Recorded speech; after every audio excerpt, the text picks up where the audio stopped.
Yesterday we were thinking about Africa, our continent. It's very important to think about Africa, what we can do or what we have to do for changing the situation.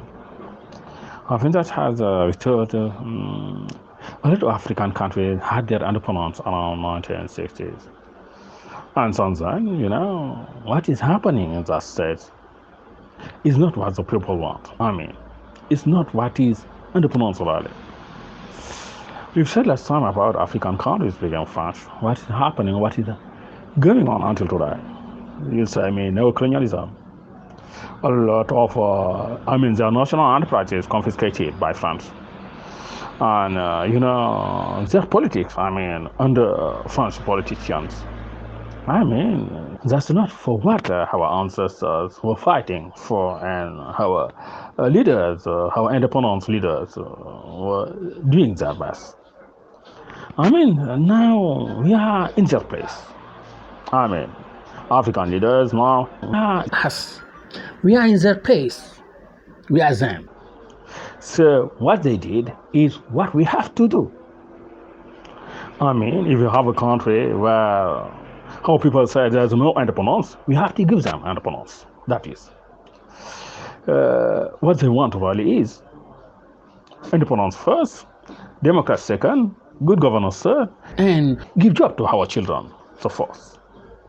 In these four aspects, we have to do what we can for changing the situation. Because if we want a job with the independence of our states, what is sure is our states want to go anywhere.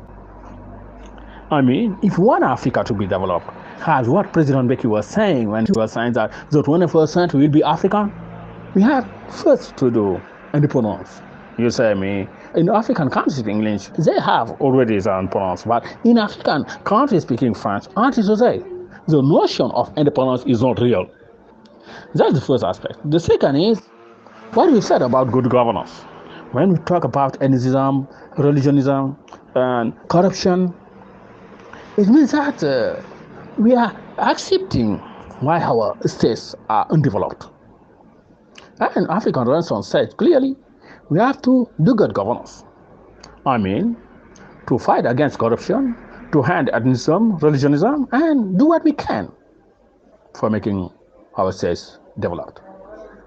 For making our states developed, you say we have to give job to our children, to African youth. Without giving them job, it's sure that Africa want to go. The 21st century want to be Africa. And what is clear is what Mbeki has said, that's what we'll do.